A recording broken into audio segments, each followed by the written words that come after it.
बिस्मिल्लाहिर्रहमानिर्रहीम। Profit distribute calculate करेंगे।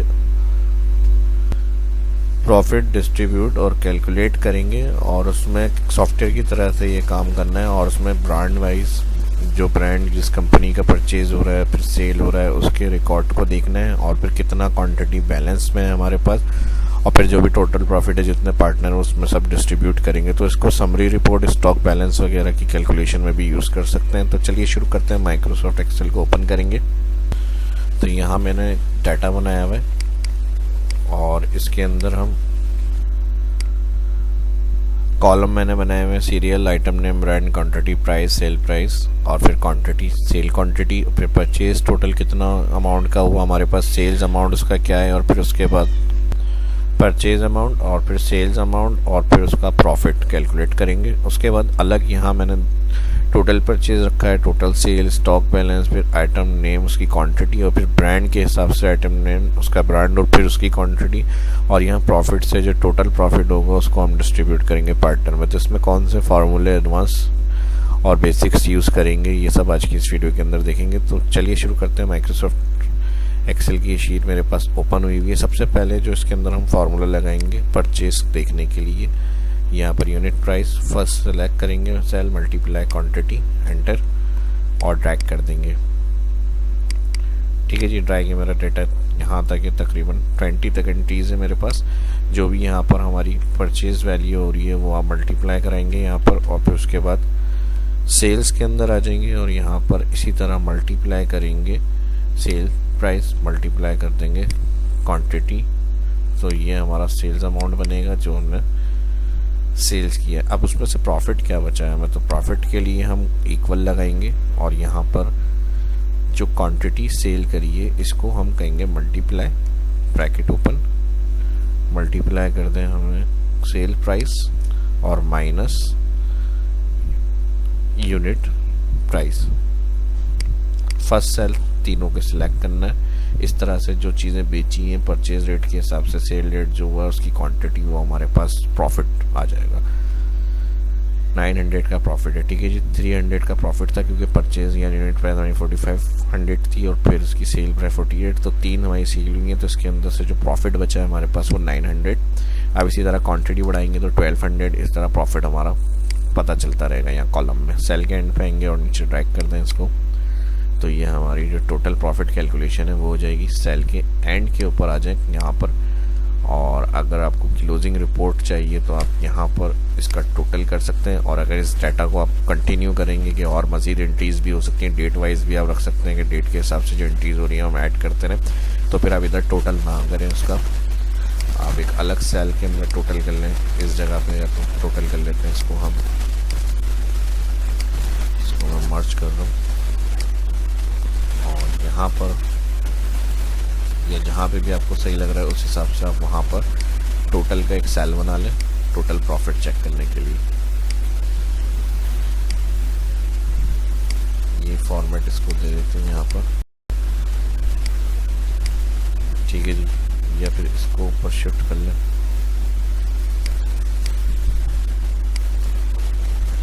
मर्ज cell है, दोबारा मर्ज करने पड़ेंगे।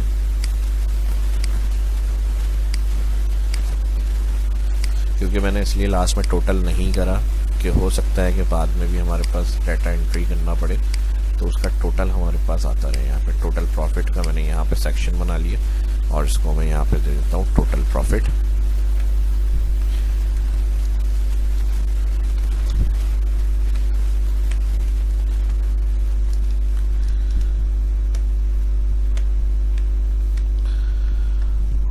ठीक है जी, और यहाँ पे हमारे पास अमाउंट की वैल्यू आ जाएगी। इसको मैं मर्ज कर रहा हूँ और यहाँ से इसको जिस कलर से भी आपको चाहिए वो आप यहाँ पर रख लें सेट और इसका कलर मैं कर रहा हूँ ब्लैक और यहाँ पर हम टोटल प्रॉफिट के लिए सम लगा देते हैं और सम के बाद ये जो रेंज आ रही है इसको एक्स्ट्रा हम सिलेक्ट कर लेंगे ताकि हमारे पास जो भी एंट्री हो बाद में इसका प्रॉफिट आता रहे। All entire control shift down, bracket की क्लोज, एंटर। तो ये हमारी होगी टोटल प्रॉफिट की वैल्यू। अब अगर उसके अंदर आप बाद में भी एंट्री करेंगे डाटा कंटिन्यू तो फिर यहाँ पे आपको प्रॉफिट पता चलता रहेगा क्या आ रहा है आपके पास। ठीक है जी। तो ये तो हो गया हमारे पास simple calculate multiply sale purchase profit. अब ये टोटल प्रॉफिट आ गया। अब इसके अंदर से अगर हमें ये भी रिकॉर्ड को देखना है कि भाई कितनी परचेजिंग हुई, कितनी सेल्स हुई, कौन सी प्रोडक्ट्स है, तो वो कैलकुलेशन भी हम चेक कर सकते हैं। जैसे अब मिसाल के तौर पे यहाँ मैंने कीबोर्ड कॉपी कर लेता हूँ, यहाँ पे पेस्ट कर लेता हूँ, मुझे कीबोर्ड का डाटा चेक करना है इसके अंदर। ठीक है जी। तो कोई भी हमने आइटम नेम कॉपी पेस्ट करिया। अब यहाँ एक प्रॉब्लम आएगी, इसको मर्ज किया हुआ है मैंने, तो मर्ज में ये आंसर सही नहीं आएगा, इसलिए मैं अभी फ़िलहाल फॉर्मेटिंग बाद में कर लेंगे। इसको अनमर्ज करके यहाँ पर क्राइटेरिया में हमें सिलेक्ट करना है और हमें टाइप करना पड़ेगा। तो ये मैंने अनमर्ज करके यहाँ रख लिया इसको, और डी सम से हम चेक कर सकते हैं ये चीज़। डेटाबेस ऑल डेटा हेडिंग के साथ सिलेक्ट कॉमा के बाद यहाँ पर आपको फील्ड पूछ रहा है। डेटाबेस में ऑल मेन डेटा सारा सिलेक्ट। फील्ड के अंदर आपको क्वांटिटी चाहिए, तो यहाँ क्वांटिटी फर्स्ट हेडिंग सिलेक्ट कर लें इसकी, और फिर क्राइटेरिया नेम और कीबोर्ड एंटर। ठीक है जी। कीबोर्ड जो है ये तो हमने सिंपल देख लिया कि टोटल कीबोर्ड। अब ये नहीं ब्रांड के हिसाब से नहीं चेक करा हमने, क्वांटिटी क्या थी हमारी, ये थी 20, ये आ गई हमारे पास। और फिर इसके बाद अगर हम नीचे चेक करें यहाँ पर तो 70 ये थी, टोटल 90। एक तो ये तरीका है इसका। अब इसके बाद अगर हमें ब्रांड वाइज देखना है तो इसी फॉर्मूले को हम इस तरह भी यूज़ कर सकते हैं।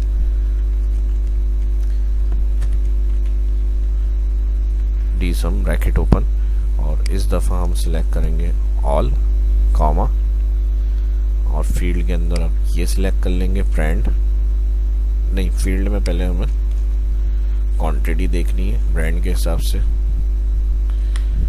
कॉमा, उसके बाद क्राइटेरिया के अंदर ये जो हमारे पास आइटम नेम ब्रांड दोनों आ रहे हैं इसको सिलेक्ट कर लें, ब्रैकेट की क्लोज, एंटर। तो ये हमारा जो सीपीयू है वो होगा उसका। अच्छा, इसमें भी हमने मर्ज किया हुआ है तो ये प्रॉब्लम आएगी। इसको मैं अनमर्ज कर रहा हूँ फ़िलहाल। एंड में फॉर्मेट कर लीजिएगा, कोई मसला नहीं है, या रो हाइट बढ़ा लीजिएगा इसका।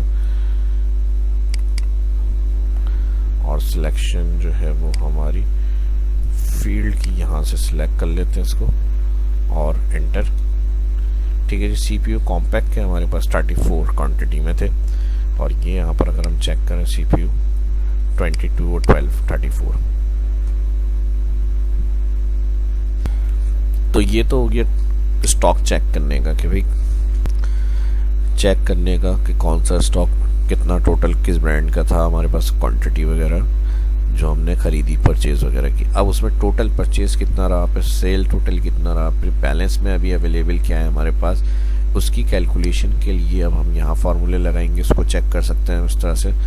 और ब्रांड वाइज देखना तो ब्रांड वाइज भी कर सकते हैं, और अगर सिंपल बस प्रोडक्ट्स नेम के हिसाब से देखना है कि क्वांटिटी क्या थी, परचेज फिर सेल कितनी रही, तो वो भी कर सकते हैं इसके अंदर। ठीक है जी। अब यहाँ पर हमें काम ये करना है, इसके लिए हम एक नेम का कॉलम भी बनाएंगे यहाँ पर। इसको मैं आगे शिफ्ट कर रहा हूँ यहाँ पे, और इसको मैं फॉन्ट्स को छोटा कर देता हूँ ताकि फॉर्मेट्स हमारा सही रहे। आइटम नेम को यहाँ कॉपी पेस्ट कर लेते हैं।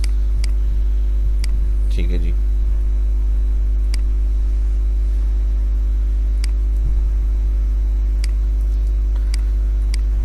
ऑल सिलेक्ट फॉर्मेट नेम, आप कोई भी यहाँ पर इंटर कर लें, या ड्रॉप डाउन भी बना सकते हैं उसकी।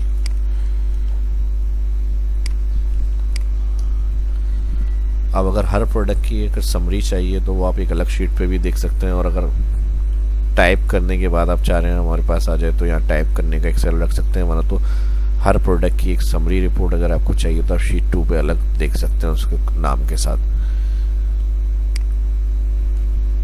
तो सबसे पहले हम यहाँ के लिए अगर हम बात करें तो इस तरह से हम चेक कर लेते हैं, sum if range all name select comma, उसके बाद हमारे पास क्राइटेरिया है, क्राइटेरिया में इसको चेक करना है, इस नाम को सिलेक्ट कर लिया, फिर सम रेंज के अंदर कहाँ से देखना है। अब हमें टोटल परचेज क्वांटिटी चाहिए, तो यहाँ पे जो इसकी क्वांटिटी का कॉलम है हेडिंग के साथ ऑल एंटायर सिलेक्ट। और अगर आपको मैंने कहा था एक्स्ट्रा एंट्री करनी पड़ती है, अगर जैसे बाद में कंटिन्यू करना है इस काम को आगे शीट में, ये काम आगे कंटिन्यू करना है तो आप एक्स्ट्रा सेलेक्ट कर सकते हैं उसको। ठीक है जी। फिलहाल जो बना हुआ डाटा है उसको मैं फाइनल रिपोर्ट देखने के लिए फार्मूला लगा के एंटर कर रहा हूँ। तो यहाँ पर ऑप्टिकल ड्राइव जो टोटल परचेज जो हमने करी है वो 15 की है। ठीक है जी। इसी तरह सेम जो हमने इस क्वांटिटी को उठाया, यही काम हम सेल के लिए कर लेंगे equal some if range all, फिर कॉमा क्राइटेरिया, यही सेल होगा, फिर कॉमा, इस दफ़ा क्वांटिटी परचेज पहले देखनी थी तो कॉलम परचेज, अब सेल चाहिए तो क्वांटिटी जो हमने सेल करी है वो ब्रैकेट क्लोज एंटर। ठीक है जी। स्टॉक बैलेंस के लिए यहाँ पर हम माइनस कर देंगे इसको टोटल सेल्स। अब किसी भी प्रोडक्ट्स को आप यहाँ पर इंटर करेंगे CPU control C control V, तो टोटल हमारे पास जो CPU आए हैं वो 74 है, सेल्स 51 हुए हैं और भी बैलेंस में हमारे पास 23। ये रीऑर्डर वगैरह करने के लिए आप कैलकुलेशन कर सकते हैं। अगर एक स्टॉक लेवल मिनिमम नंबर से डाउन पे आ रहा है तो वो आप फिर रीऑर्डर करके यहाँ से चेक कर सकते हैं कि इतने हमारे पास होने चाहिए अवेलेबल, तो आप फिर रीऑर्डर करके उसकी जो एंट्री होगी वो आप इस जगह से आएंगे और यहाँ से आगे कंटिन्यू करके नाम, उनकी परचेज वैल्यू वगैरह एंटर करेंगे। फिर इसी तरह अगर सेल्स आ रहा होगा तो सेल्स के अंदर एंट्री कर लेंगे। यहाँ पर आपकी जो होगी सारी समरी पता चलती रहेगी, परचेज क्या हो रहा है, सेल्स क्या हो रहा है, उसका बैलेंस क्या बचा हुआ है हमारे पास, टोटल क्वांटिटी कितनी आई है हमारे पास, किस ब्रांड्स की कौन सी थी क्वांटिटी, वो चेक कर सकते हैं। इसी तरह अब अगर हम बात करें डिस्ट्रीब्यूट की, ठीक है जी, तो यहाँ पर हम कर लेते हैं P1 पार्टनर 1 और यहाँ कर लेते हैं पार्टनर 2, ठीक है जी, प्रॉफिट डिस्ट्रीब्यूट के लिए। और यहाँ पर जो सेक्शन बना हुआ है इधर हम काम कर लेते हैं, तो इसको मैं यहाँ प्रॉफिट के साथ चेक करने के लिए इधर रख देता हूँ इसको, पार्टनर 1 की जो वैल्यू है और पार्टनर 2 की जो वैल्यू है वो, तो इसको डिवाइड करेंगे कि जो भी हमें प्रॉफिट मिल रहा है, जितनी इन्वेस्टमेंट होगी जितने पार्टनर की, वो आप पार्टनर 1 2 करके यहाँ लिख लें। अब जैसे ये टोटल जो है 2 पार्टनर है और सेम है 50-50%, तो फिर हम डिवाइड इसको कर देंगे 2, या आप इंटर कर लें, तो इसका हाफ अमाउंट इनको मिलेगा। और फिर किसी भी बिजनेस के हवाले से इस तरह से आप डिस्ट्रीब्यूट कैलकुलेशन कर सकते हैं, जो भी अर्न हो रहा है उनका जो प्रॉफिट है उस बिजनेस से, वो आप इस तरह से उसको डिवाइड कर लें। फिर पार्टनर 2 के लिए equal total divide 2। Check amount करना है इसका, चेक अमाउंट हमारे पास वही सेम आना चाहिए जो हमने डिस्ट्रीब्यूट के बाद देखा है।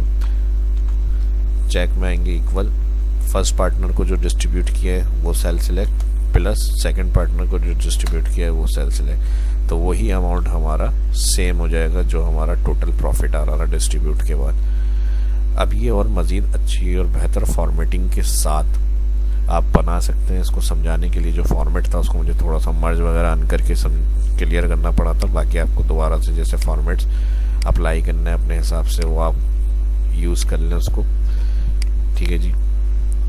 ये हमारी कैलकुलेशन हो गई सारी। तो इस वीडियो के हवाले से कोई क्यूरी है तो आप कमेंट में पूछ सकते हैं, और ये वीडियो अच्छी लगी तो फर्स्ट जो देख रहे हैं चैनल को सब्सक्राइब करें और इस वीडियो को ज़्यादा से ज़्यादा लाइक करें और सोशल मीडिया पर इस वीडियो को लाजमी शेयर करें। मिलते हैं नेक्स्ट वीडियो के अंदर। शाह इस्लाम को इजाज़त दीजिए। अल्लाह हाफिज़।